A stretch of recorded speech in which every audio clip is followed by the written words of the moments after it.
Kita lanjutkan dari adegan Mio. Di sana dia masih tetap bertahan dan tidak akan melepaskan Kudo.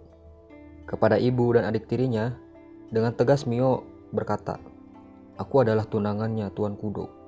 Lagi dan lagi, Mio ditampar dengan sangat keras oleh wanita biadab itu di bagian pipinya, sambil berteriak, "Kurang ajar, tutup mulutmu. Jangan pernah kau membalas ucapanku." Namun, mereka semua kaget mendengar suara keributan di kediaman itu. Pertarungan Kudo dan Minoru memang sangatlah dahsyat sekali. Kanoko sepertinya menyadari bahwa kekacauan itu akibat terculiknya Mio. Tidak ingin membuang waktu, Kaya memaksa ibunya untuk menyuruh Mio mengucapkan bahwa dia harus menolak pertunangannya dengan Kudo. Lagi dan lagi, Mio masih tetap berpegang teguh dan tidak akan pernah menyerah menyebutkan kata-kata itu dengan mudah. Mio kembali membalas bahwa dirinya tidak mau menolak pertunangan itu. Kali ini, amarah Kanoko sangat semakin menjadi-jadi, menyerupai seorang iblis. Dia membenturkan kepala Mio dengan keras ke arah lantai dan langsung mencekiknya.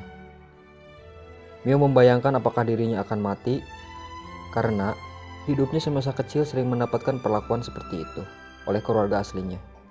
Namun sekarang, Mio merasa dia sudah mendapatkan kehidupan dan kenyamanan yang sudah sangat lama ia dambakan. Tentu Mio tidak merasa ingin mati. Sambil merintih kesakitan karena dicekik di bagian leher, Mio berbicara lagi. "Aku tidak akan mengatakan itu. Aku tidak akan pergi dari sisimu, Tuan Kudo." Tak disangka, Kudo ternyata tiba di tempat Mio berada. Mio menyadari bahwa memang Kudo akan datang menyelamatkannya. Walaupun di dalam hatinya dia terus-terusan berpikir kenapa Tuan Kudo mau menyelamatkan orang seperti dirinya. Kudo seketika langsung berlari dan memeluk Mio yang kondisinya sudah sangat babak belur akibat siksaan yang dia terima. Kudo berkata bahwa pada Mio, "Sekarang semuanya akan baik-baik saja." Mio kembali berbicara dalam hatinya sambil mempertahankan kesadarannya sedikit demi sedikit. Dia sangat bangga kali ini dapat mempertahankan keinginannya, dan pertama kalinya pula, Mio tidak menyerah walau keadaannya sangat terdesak. Setelah itu, Mio langsung tak sadarkan diri dan pingsan. Kudo otomatis sangat marah melihat Mio seperti itu. Seketika, dia langsung menoleh ke arah Kaya dan juga Kanoko, yaitu adik dan ibu tirinya si Mio itu. "Apa yang kau lakukan sampai dia seperti ini? Menyakiti seseorang yang bahkan tidak mampu membalas. Apa tujuanmu?" Kanoko pun panik. Lalu ia menjawab, Itu..." Namun, si ceroboh Kaya ini dengan sangat percaya diri menjawab bahwa dia mencoba membenarkan hal yang salah. Mio yang sudah diterima oleh keluarga Kudo adalah sebuah kesalahan besar. Mio tidak bisa melakukan apapun. Dia tidak memiliki kemampuan, sedangkan Kaya memiliki kemampuan mata batin. Yang jelas, itu lebih tinggi derajatnya daripada Mio. Tapi kenyataannya, sekarang Mio malah mendapatkan perlakuan yang jauh lebih tinggi dibanding Kaya. Itu semua karena Mio yang telah diterima oleh Kudo menjadi tunangannya. Kaya juga menjelaskan dari kecil dirinya dianggap sangat berbakat dan jauh berbeda kelas dibanding dengan Mio. Itu sebabnya yang seharusnya bertunangan dan menikah dengan Kudo adalah Kaya, bukannya si Mio. Kudo sambil mendengarkan perkataan Kaya sangat menyadari bahwa Kaya ini sama sekali tidak ingin mendapatkan Mio kebahagiaan sedikit pun. Dia sangatlah egois. Bahkan dia berani bicara bahwa dirinya pantas mendapatkan apapun. Kudo sadar, Kaya dari kecil pasti hidupnya sangat dimanja. Maka dari itu, Kaya memiliki pemikiran seperti itu. Karena risih dan kesal, Kudo berbicara sambil mengeluarkan aura menyeramkannya kepada Kaya. "Diam, ini mau waktuku. Jika aku berbicara denganmu lebih jauh." Kaya kaget dengan apa yang dikatakan oleh si Kudo itu. Lalu, si Kaya ini membalas, "Kenapa Tuan Kudo berbicara kasar dengan tiba-tiba?" Lalu, tiba-tiba obrolan mereka terpotong oleh seorang pelayan yang sedang panik sambil terengah-rengah karena berlari.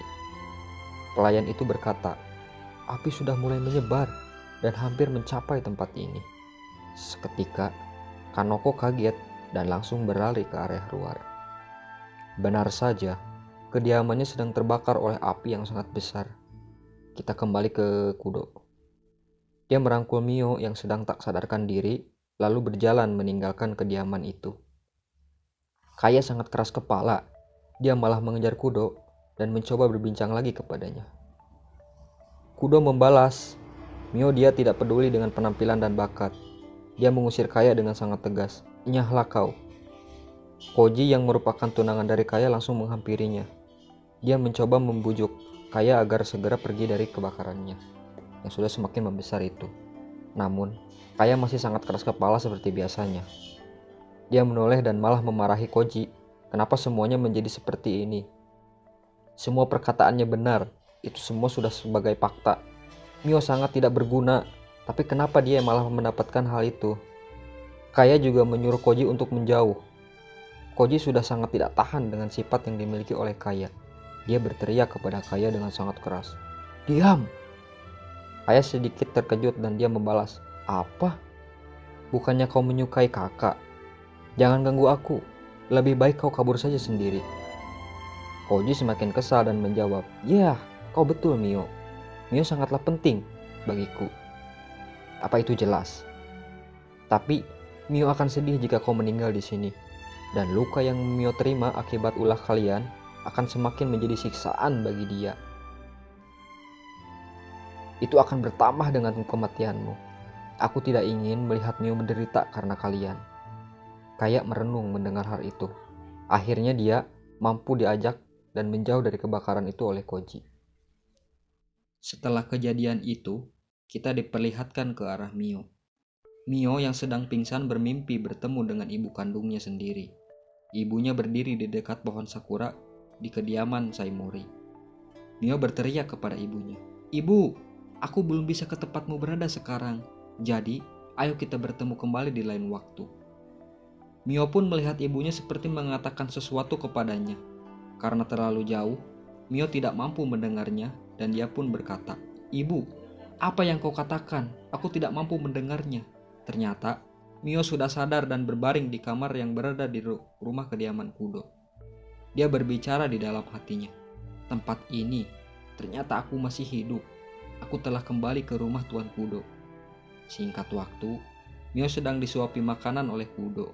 Kudo berkata kepada Mio, "Apakah makanan ini terlalu panas?" Jelas, hal ini membuat Mio sangat malu dengan hal itu. Wajahnya sangat memerah, apalagi saat Kudo mendekatkan wajahnya ke arah Mio. Karena malu, Mio mencoba untuk bergerak. Lalu ia berkata kepada Kudo, "Tuan, aku sudah bisa bergerak sekarang." Lalu, Kudo dengan tegas menjawabnya, "Tidak boleh, memarmu itu sangatlah mengerikan. Dokter bilang kau tidak boleh bergerak selama beberapa hari." Tiba-tiba, Yuri yang merupakan pelayan Kudo datang ke arah mereka berdua dan berkata, "Itu benar. Untuk urusan rumah tangga, serahkan saja padaku. Dan setelah makan, aku akan memandikan tubuhmu, Nona Mio. Atau kau lebih memilih Tuan Kudo ya yang melakukannya?" Mio sangat malu dengan hal itu. Kudo lalu membalasnya, "Aku serahkan saja padamu, Yuri." Singkat waktu, setelah Mio selesai mandi, Kudo menceritakan semua hal yang terjadi saat Mio sedang koma. Ternyata, kediaman Saimori itu telah hancur dilahap oleh api dan sudah rata menjadi tanah. Mio sangat bersyukur tidak ada yang kehilangan nyawa akibat kecelakaan itu. Kudo menjelaskan lagi bahwa keluarga Mio sudah dipindahkan ke rumah terdekat, tapi sepertinya mereka tidak akan nyaman. Jelas itu akan menjadi masa-masa sulit untuk keluarga Saimori dan akan menyebabkan keluarga Saimori hilang dari masyarakat kelas atas untuk sementara waktu. Mio menanyakan lagi kepada Kudo tentang adik tirinya yaitu Kaya. Apakah dia ikut dipindahkan juga ke sana? Namun, Kudo membalasnya, sepertinya Kaya hanya memiliki kekuatan mata batin saja. Selebihnya, dia tidak memiliki kemampuan apapun. Kudo kira itu akan menjadi ancaman jika meninggalkan Kaya sendirian. Jadi, Kudo memutuskan untuk mempekerjakan Kaya di rumah tangga yang lebih ketat.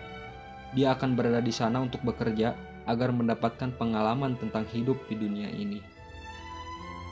Mio sangat bersyukur karena keluarganya mendapatkan tempat untuk tinggal dan mereka semua baik-baik saja. Kudo pun sangat bangga dengan sifat baik hati yang dimiliki oleh tunangannya tersebut.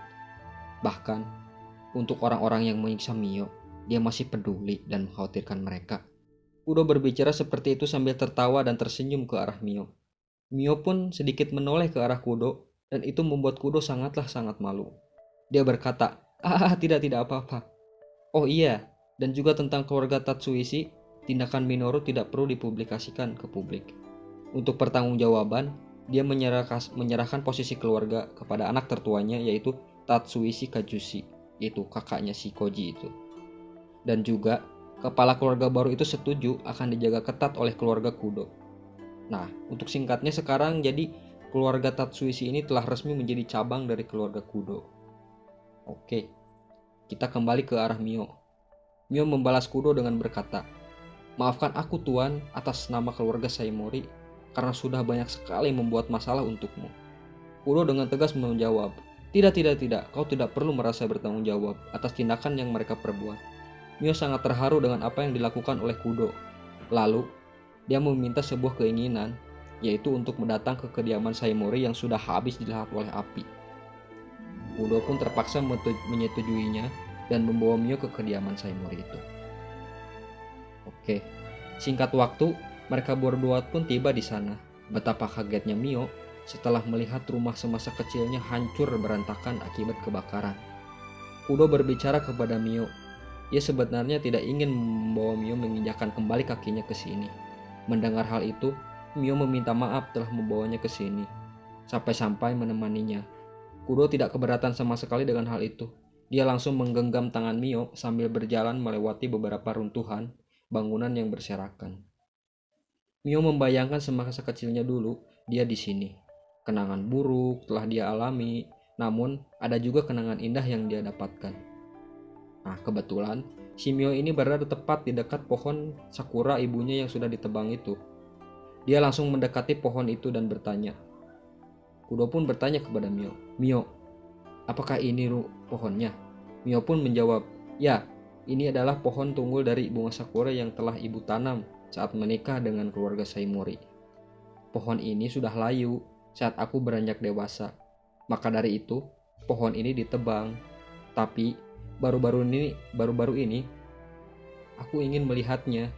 Mio menyentuh tunggul pohon itu dan tiba-tiba Mio merasa sakit hati. Kudo berkata kepada Mio, "Ada apa, Mio?" Mio menjelaskan, "Tidak ada apa-apa, Tuan.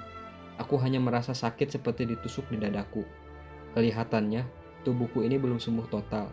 Mio pun berbalik dan mencoba untuk pergi meninggalkan pohon berserta kediaman Saimori. Kudo yang menyadarinya langsung menggenggam tangannya. Lalu, mereka berdua pun pergi dari sana.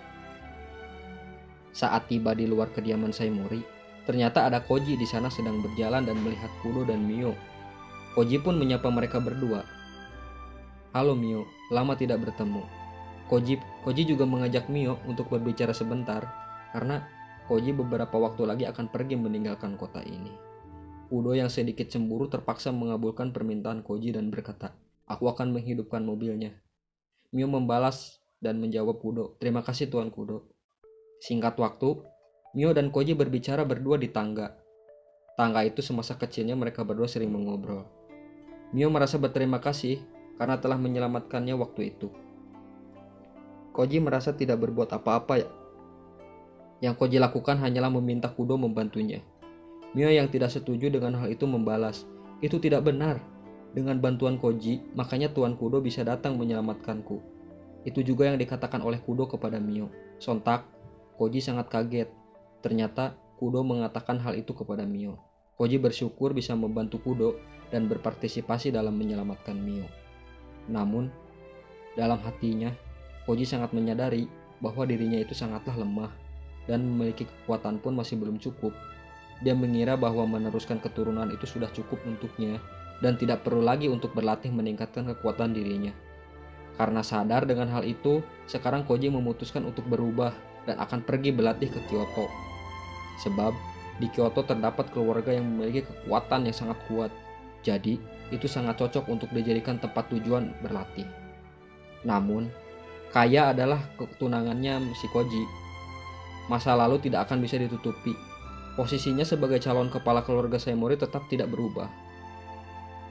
Kudo juga ternyata menyarankan Koji agar mengembangkan kemampuannya, karena keluarga Saimori suatu saat nanti bisa diselamatkan asalkan Koji mampu mengembangkan dirinya dan maju ke depan. Koji sedikit menjelaskan kenangannya masa lalunya kepada Mio. Di dalam hatinya, Koji berharap suatu saat nanti dirinya dan Mio dapat bersama sesuai janjinya dulu. Mio menyadari bahwa Koji memang pernah menyatakan hal itu kepadanya. Namun, karena sekarang dirinya sudah sangat nyaman bersama Tuan Kudo dan Kudo adalah tunangannya, Mio pura-pura tidak mengingatnya.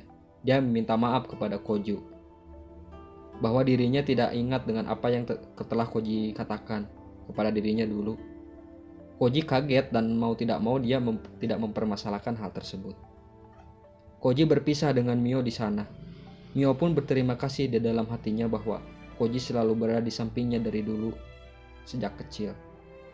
Singkat waktu, Mio bertemu kembali dengan Kudo yang sudah menyalakan mobil miliknya untuk kembali pulang ke rumah miliknya. Kudo berbicara kepada Mio. Kelihatannya, sudah berbicara dengan baik dengannya. Koji pun melihatnya dari kejauhan. Dia sangat menyukai Mio dari kecil. Dia sudah melihat banyak sekali penderitaan yang Mio alami. Namun, yang dapat melindunginya secara penuh bukan dirinya, melainkan Tuan Kudo. Di sana, Mio menoleh ke arah Koji lalu berbicara. Terima kasih banyak. Suatu hari kita bisa bertemu kembali. Singkat waktu, Kudo meresmikan pertunangan dirinya berdua. Mio menanyakan apa tidak apa-apa untuk menandatanganinya tanpa bertemu dengan orang tuamu dulu, Tuan Kudo. Sebelumnya, Kudo menjelaskan tidak masalah karena orang tuanya sudah pensiun. Terlebih, sekarang yang menjadi kepala keluarganya adalah dirinya sendiri. Jadi, tidak perlu untuk mendapatkan izin dari siapapun untuk hal ini. Mio lalu bertanya kepada Kudo, apakah pertunangan dan pernikahan ini adalah amanat dari ayahmu, Tuan Kudo? Kudo dengan pasrah bilang, orang tuanya telah menggodanya untuk menikah sudah sangat lama sekali. Jadi, mau kapan saja menikah, itu tidak akan menjadi masalah.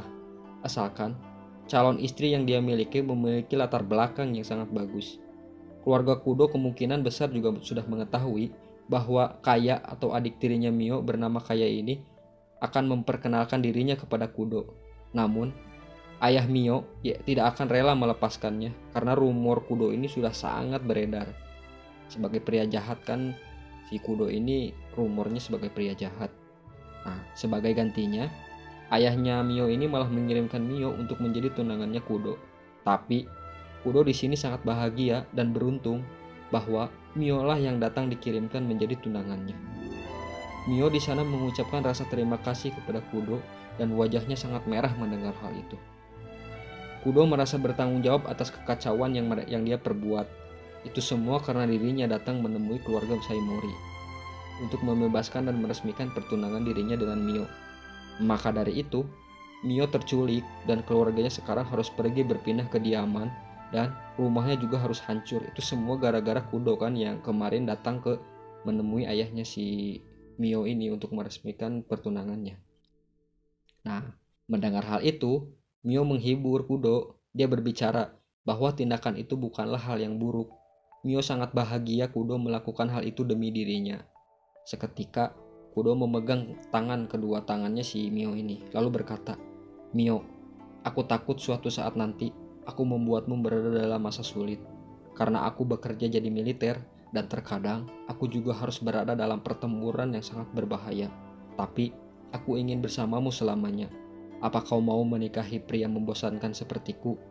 Mio menjawabnya bahwa yang sangat menyusahkan dan membosankan itu adalah dirinya. Apa kau tidak menyesal atas hal itu, Tuan Kudo? Kudo menjawab lagi, tidak sama sekali. Aku memilihmu atas kehendak pribadiku sendiri. Mio sangat senang mendengar hal itu dan dia menyetujui permintaan Kudo untuk menikahinya suatu saat nanti. Lalu, Mio dan Kudo berharap mereka berdua dapat menjadi dan melengkapi dirinya satu sama lain. Oke cuy, para rakyat-rakyat otaku, mungkin cukup sekian aja ya pembahasan anime ini. Episode 6-nya. Kalau lu masih suka dan lu masih penasaran dengan kelanjutannya, lu juga bisa baca manganya yaitu dari chapter 14. Tapi kalau lu mau dengernya secara bacotan, nanti gue bikin lagi, asalkan lu like dulu, lu komen aja di bawah request. Atau lu mau suruh gua review anime yang lain juga boleh. Coba lu ramein dulu dah channel gua nih. Oke, gua akan bikinin langsung eksklusif buat kalian semua para rakyat otaku. Oke. Thank you buat lu semua yang udah nonton. Kalau dirasa suka ya lu like, kalau misalkan suka sama channel gua ya lu tinggal subscribe, nyalain loncengnya. Oke, thank you semuanya. Bye bye para rakyat otaku. Thank you.